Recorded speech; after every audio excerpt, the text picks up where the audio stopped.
All right, welcome to Aspen podcast where we bring you inspiring stories around the globe about different sports, different individuals in the world of sports. And today we have a special guest with us. We have Oluwadamilola Oluwafemi with us. How are you doing today, Swiss? I'm great, thank you. How are Good. you doing too? I'm good. I'm good. She's an amazing individual, and I want to Mm, say once again, thank you for welcoming to your home Thank today. you. You're welcome. Yeah. For you guys that don't know, she's a professional gymnastic. Matter Mm, of fact, she's number one in Nigeria. She went to different tournaments with Nigeria. She's originally from Ekiti State, Okay. right? Yeah, you're Yeah, but correct. that's accurate. That's where she I had grew up in all Accra. her background, in this game. And one thing surprises, she's not doing just that alone. She's doing a lot of sport. But we're talking about gymnastics today, right? Yes, yes. So yeah, she won a medal for Nigeria. I will never forget that. When they went to All African Games, that was 2019, Mm-hmm. and she won a bronze medal. And she, like I said earlier, she's number one in Mm. Nigeria before she left Nigeria to Saudi Arabia. So how have you been? Tell me, first of all, how was life in Saudi Arabia? Life in Saudi Arabia is actually good. That's what's up. Yes, because here is really safe. Okay, I think Saudi Arabia is one of the safest country in the world. that's great. Yes. That's great. Like you can literally walk in the night without having the fear of someone running after you or Oof. someone trying to snatch your phone or Mm. someone trying to harm you. Okay. Yeah, for me, this is the highlight for me because Hmm. imagine being a female Right. walking in the night and being Hmm. able to do whatever you want to do at any time Right. without having the fear of someone harming you. This is like so good. Hmm. So Saudi Arabia is actually safe. You know, in the news we have different news going around, Right. and it's always like negativity about certain countries. Right. The negative thing about Saudi is like it's being projected as, of course, it's in the Middle East, it's a Muslim country, Mm-hmm. but it's safe and the people are really welcoming. So Okay. it's good. So I'm so happy to hear about that. I would say that. I would just want to say right here, you living in Saudi Arabia where there's not a lot of Nigeria, if I would say. So how do you manage to get Nigeria food? Do you send it from Nigeria or how do you do that? Ah. Mm-hmm. To get Nigerian food, actually, we have people that are like that bring in food from Nigeria. Okay. So we actually get from them. Mm-hmm. Yeah, but most time when I travel home, I bring Okay. like lot of food Okay. that can last me up to like 1 year. Mm-hmm. So I'm good. Great, great, great. I'm happy you find a way to deal with that. Yeah. That's so amazing to hear. So now the next question I will have for you, how does it work? Like, because the last time we saw you is when you went to 2019 All African Games Mm. when you won the medal with Nigeria. And you were the number one. I think you see one of the best when it comes to Africa, gymnastic. And now, when did the transition happen? What happened? What make you move to Saudi Arabia? People want to know. Actually, when I was competing, I Mhm. had the dream of Okay. being a coach. Yes. Okay, that's great. But then when I started, I was like, how am I supposed to do this? I have no prior knowledge of coaching. But one thing that gymnastics, so I think this is every sport. One Okay. thing that sport is going to do for you, if you're into a sport, automatically you already have like extensive knowledge of certain things. All you have to do is build up on the knowledge and then you're good to go. So considering the fact that I was a gymnast for over 21 years, active competitive gymnast for over 21 years, this gave me like the background that I need in coaching. And when I transitioned into coaching, it was more like, it was really easy for me because of course I already know everything that I need to know. Okay. Aside the coaching knowledge, which I developed over time. So I was able to transition into coaching easily because I was a gymnast for many years. So for me, Yeah. it was really like easy. All I had to do was like take some courses on coaching and some self-development here and there. So good to go. Hey bro, hey sis. I know you've seen a couple of this video and you haven't subscribed yet. I beg now, waiting you to wait for now. Yeah. If you subscribe, yeah, then you go encourage me to do more. I know it's not the best. I need to work on my things, right? Yeah. But I beg, make you subscribe. Yeah. Share this video and like it. Look at the views. Not enough, right? So just support me. Yeah. Thank you so much. I appreciate you. Thank you. Well, that's great. That's super great. I like that response so well. So the next question, I'm going to reverse a little bit and go back to when you were still, actively not a coach now, doing the sports well. So I just want you to tell me the challenges you go through doing the sport. I can do backflips, for instance, right? Not to talk of doing all those jumping and jumping. So how do you the challenges and how do you go about it? What does your parents say about it? Family and friends? My parents at the beginning, like when I started, my dad was really in like full support That's what's because up. my dad is like a sport person, so he was really like, yes, go, go Okay. there. But my mom is like laid back. My mom is like, no, I don't want you to break your head, please. So every time I go to stadium, she was always like, what happened today? But my dad is always giving this good vibes, Yeah. No, she's good to go. I can remember my dad bought me my first tracksuit. I That's remember what's up. That's the great. color is black, white, and blue. Like it's still in my head. Adidas. So my dad, yes, actually, yes. Adidas. Because my dad is actually like very supportive. Yeah. So he gave me everything I needed at that time. Right. But for my mom, over time, I think she blended in because she had no choice. I wanted it. My dad wanted it. It's like everyone against her. So she had to adjust. That's great. And I would say it was really challenging in terms of equipment. Because growing up, I used to train on those states. And at that time, we call it Paco mat, by the way. Yeah. Paco means something like the surface not springing, nothing. Yeah. But in gymnastics, we actually use spring mat, spring floor. But then we had nothing like that. Sometimes it's even like floor, like normal floor or like grass. So it was really challenging for us. We had to like do some locally made mats and just to train. Right. But I think now people are really enjoying back home because everything is changing. Yes. Yeah. But when I started, it was really like nothing. We used many things. We had to build many things from scratch. We had to consult like welders, furnitures to just make things so we could just keep moving. So I think one of the most challenging thing is the equipment. Yes, we didn't really have access to good equipment. Although many states in Nigeria still face this same problem till now. Yeah, 100%. Yes, they still face the same problem. So I would say mostly we have amazing coaches in Nigeria, by the way. Yeah. So if we have the equipment that we need, the sky is gonna be our limit. I mean, be it all the sports, even in soccer, that is our national sport, we still go through a lot of troubles. Yeah. Unfortunately, maybe they can watch this video one day and you can, we pray make the adjustments for us one day. So yeah. So another question I have for you is, how do you balance, the responsibility of being a top level athlete and a coach at the same time? At that time, you mean? Yeah, at that time, because I know at the time you were doing so many sports. I know for sure you did squash, right? Yeah. Which we went to Nougat game together, and I believe you won a gold medal and all those things. How do you manage that? Because I think it's a little bit tough, Yes, actually. At that time, I didn't really think it was tough. Okay. But looking back, I'm like, how did I do this? Yeah. Because then I started with gymnastics. Right. But there is this thing in Nigeria, like after you finish before, I think the rule has changed now. Okay. Before, you have, in your lifetime, you only have access to 3 national sport festivals. By the way, National Sport Festival is like our own Nigerian Olympic. So in your lifetime, you have access to only 3. Wow. Yes. So then I finished my sport festival in 2008, Gateway Games. Yes, I remember. Okay.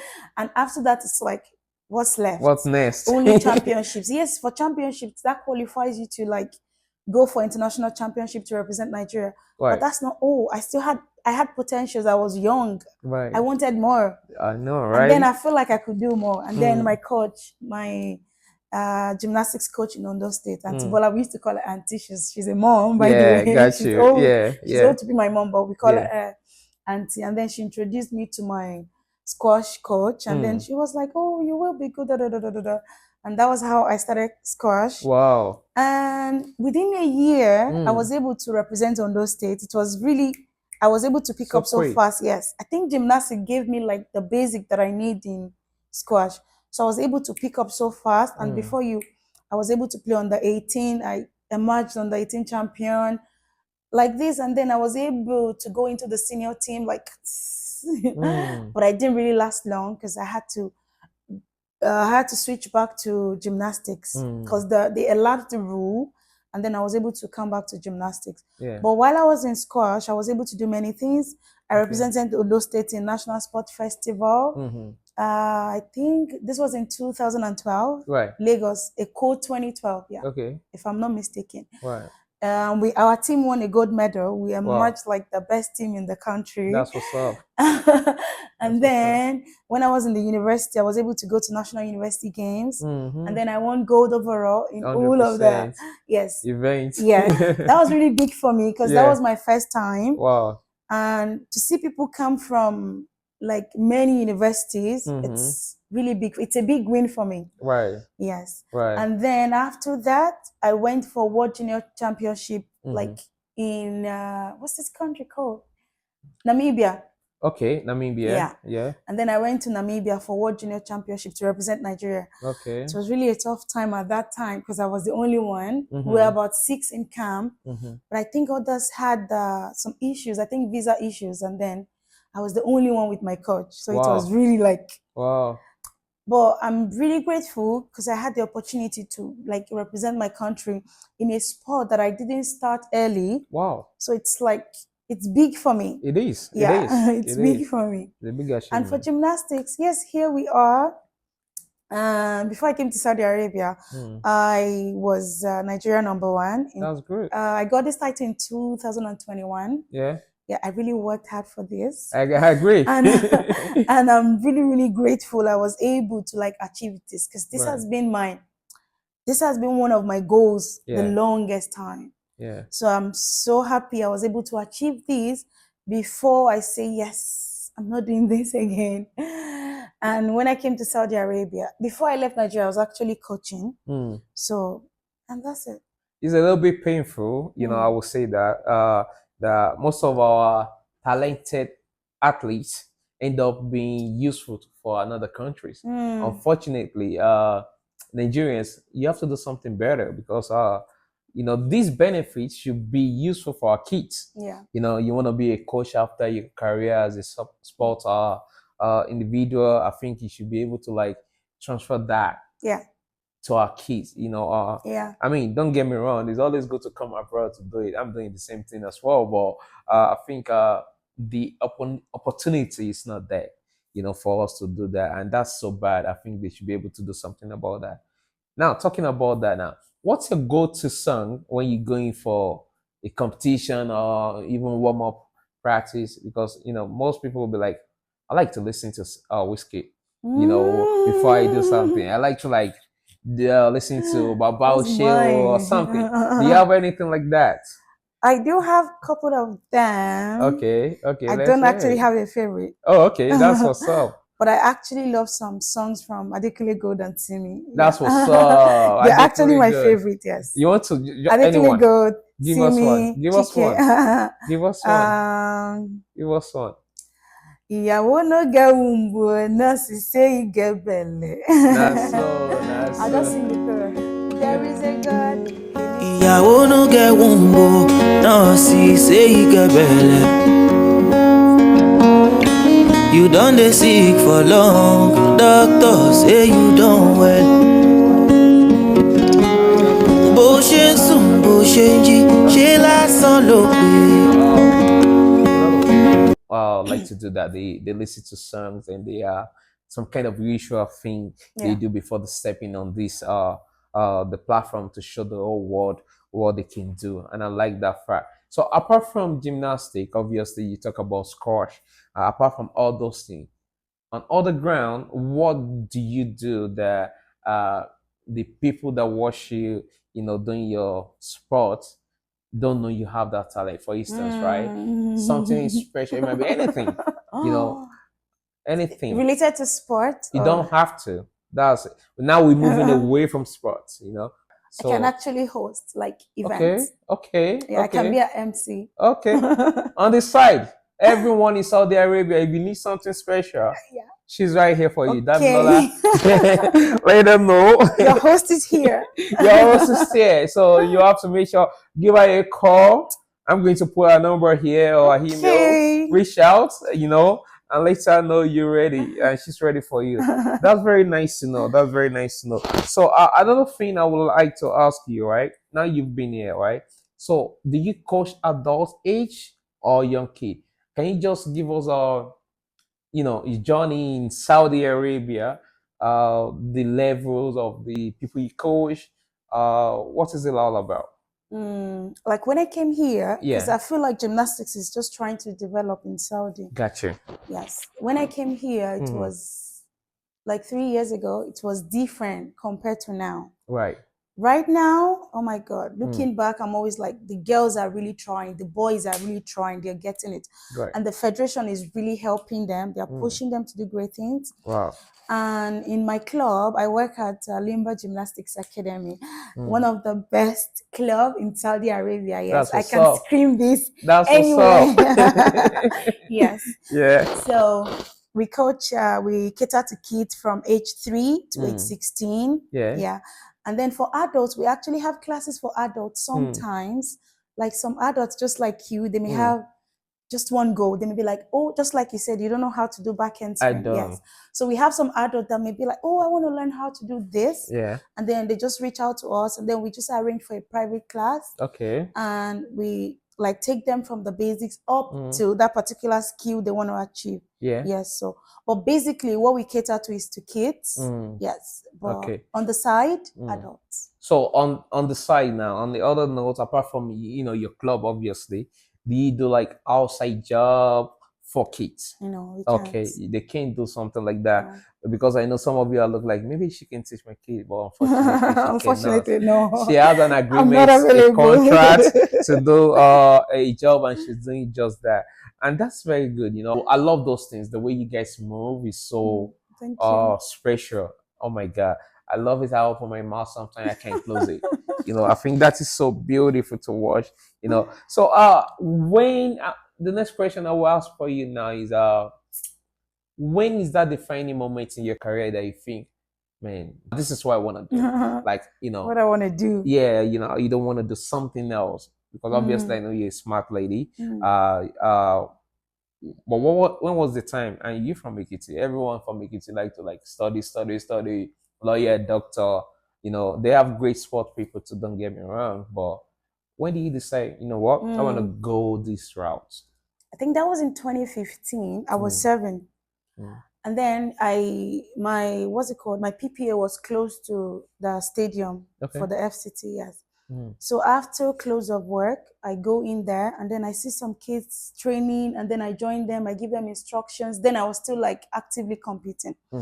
But I think when I give them instructions, I see the excitement on their faces.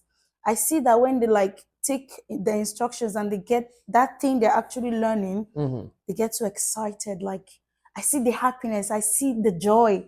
So I'm like, okay, this seems fulfilling. Right. If you can impact knowledge and people are like this excited, they seem fulfilling. Think about what you're going to do when you take up this as a career. Right. And that was it for me. I'm like, okay, let's do this. And for many months, I go there just to teach the kids without getting paid. Wow. I was doing it on my own, yes. Wow. Even from the house, even when I don't go for PPA, I leave my house, I go to the stadium, I teach the kids. And from there, I get my own joy, I get my own fulfillment. I'm like, this is it for me. I want to do this as a career. And that's it. That's when you felt like, oh my God, I just want to be here. Yes. I don't care if you pay I had to be here. I'm happy, whatever I'm doing, Yeah, that's so great, So now the next question is for the kids back home, Okay. A lot of people now, like you already said earlier, are into this, they are invested their time and some parents even invested their money into this and they want to become a better person when it comes to everybody want to be like Oluwadamilola, Oluwafemi, regarding this gymnastics and everything.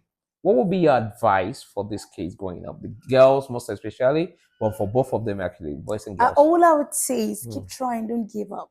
Yeah. It may seem as though what you're working on, it's not coming through. Yeah. But it's not true. Mm. It is manifest, it is coming through. Mm. But like we always say, step by step. Mm-hmm. So everything in life, it's by step.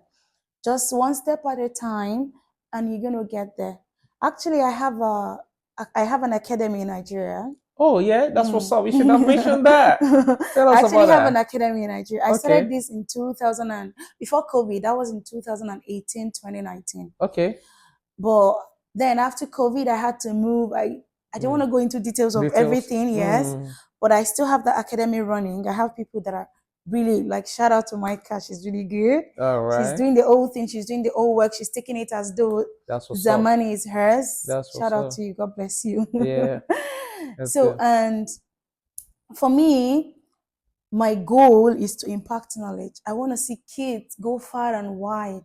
I want to see kids represent Nigeria, like be proud of being from Nigeria. Yes, I want to see kids getting fulfilled with their desires, with their goals, with their ambitions, and be like, yes, I said I was going to be here, and now I'm here. So yes, all the knowledge.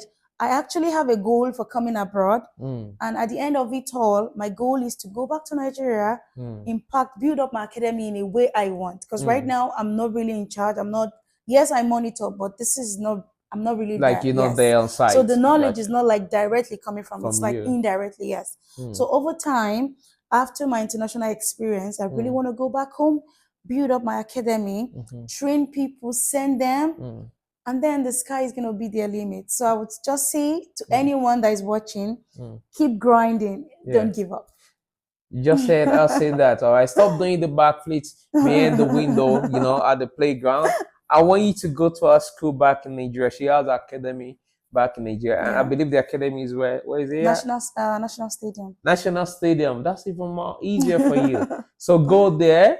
Just go enjoy. Schools, we also teach kids in school. Because we have many kids that they don't have time. Their parents don't have time to combine work with school runs with taking their kids for extracurricular activity. Wow. So what we do is we take gymnastics to their school. So we teach them in schools also, which I think it's easier for them. That's decent, actually. Yeah. That's so we have many schools that are signed up under us, and we teach them gymnastics. Wow. I don't know what else you need. So I think the whatever you're looking for is right there for you. You just have to sign up, then just register after free in Africa, number one in Nigeria. You just want to keep, exploring all the ideas. They have to teach you the way you have to land, the way you have to start. Everything. I know you think you know it all, but you want to learn from the professionals. All right. Make sure you sign up to our site. Thank you so much, Oluwadamilola. Thank you so much. I really appreciate this opportunity. It's nice doing this with you. Oh my God, it's been forever. Just so you know, let me say it one more time. I used to be very good. So we went to know that game together with University of Ado-Ekiti, gonna those days. Well, yeah, nice to see you again. Keep doing all the goodies you've been doing. So thank you so much. We've been watching you, and I know a lot of people now can see you. The sky is your limit. Just keep doing what you know how to do. Thank you. I'm glad. Thank you so much. So, guys, that's all we have for you today at Aspen Podcast. Make sure you subscribe, share this video, and let people know we're here for you. Together we prosper. Thank you, guys.